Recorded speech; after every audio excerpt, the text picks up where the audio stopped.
Now, I'm very athletic. I did get myself a stand-up paddleboard years ago. And when I got on it the first time was a rental. And I was so proud I didn't fall in, and then I bought one. And I was so proud that for a full year, I never fell in the water. I'd get up on that thing, and I might be almost, and I'm all wobbly, and I'd always save it, right? Because isn't that what we do in life? We're so scared we're going to mess up, and we're all uptight, and we're all stressed because we want to be in control. And I'm up there on that thing, and then one day, some guy on a jet ski came around, and he threw a wake at me on purpose, and I flew in the water. And I flew in the water, and I got back on my board, and there were these two guys in a boat that were laughing, and I looked at one, and I go, "Got a beer?" And he goes, "Yeah." He hands me a beer, and it was one of my favorite days ever in the history of paddleboarding. Now, we know I don't like paddleboarding. I'm a kayaker, but we try to control everything. Life is an out-of-control thing. You have to always have the certainty that you're going to be fine no matter what. It's like when the AV went down before, I'm like, I got this. Got my memory back, so I know I can do this, right? So you've got it. And then you have to have the belief that one foot in front of the other and you get where you need to go. Now, that's my butt. And I'm on this course. And you have to understand, I am famous. I'm going to cover these up because everybody's going to look. I'm famous for bad feet, okay? But I've learned. I'm not the most coordinated person. The first time I did a ropes course, I was shaky. And then I just started to think, just do it one at a time. And the other thing, I have another book called Work-Life Reset, and I wrote it after the hardest year of my life. I'd had a breakup. I bought a house that was move-in ready, right? We know what that meant. Get ready to pay. And 2 days after we closed on the house, my mom died. And then 2 months later, my dad died. Then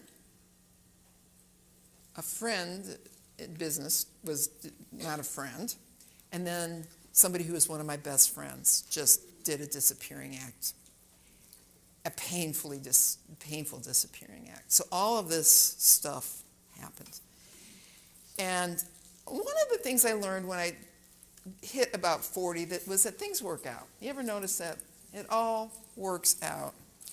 Or as I say normally, and I've always tried to find a way to say this on stage, and it's really hard, but I know y'all are a little rough and tumble because I heard that. Every shitstorm ends. They end. But in 2013, it didn't end. My mom died. I had to speak in Dallas the next day, and it hadn't hit me. The grief hadn't hit me, and so I was right on my game. And I did this great speech, and they invited me to come back the next year, and it was the same date. And there I am in the same hotel with the same people, and depressed. And I knew I had to do something. I either needed to get medication or do something, and I decided to do something. Which for me, I know that massive amounts of fresh air, open space, time with prayer, that I can just find my way through something. So I flew home to Florida, cleared my calendar, and the next morning went to our southernmost beach in my county, which includes everything from St. Petersburg up past Clearwater, Tarpon Springs, all of this. And every day I walked between 10 and 13 miles. And I would walk to my bike to my car, go home and sleep, and it was beautiful. And by day 4, I woke up, I'm like, oh, where am I going today? And then by the time I was done 2 weeks later, and some of them I had to either kayak out to an island or get a ride, I had finished every bit of beach in our county. And when I finished, I wanted to get a picture of me, of something I wrote in the sand to commemorate it. And I didn't want it to be trite or fake. And so I got to my knees and I just wrote the word done. Because I felt good. You know, you're not getting enough attention. I'm sorry. I felt good. I felt really good. And I thought, I wonder how long this will last. And it lasted all the way.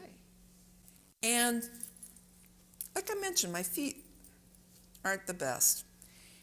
And so when I'm walking a long distance, they really hurt. They hurt bad.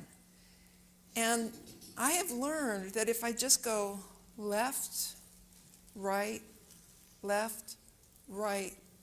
sometimes for miles, just take the next step, I get there. All I have to do is keep moving forward. And when you start to hit the wall, no matter what it is that's going on in your life, just take the next step. And then the next. And like I say, careers, you're never there, right? You are never going to be there. You're always going to have something. And whenever I hit the wall, I say inside of my head, just take the next step.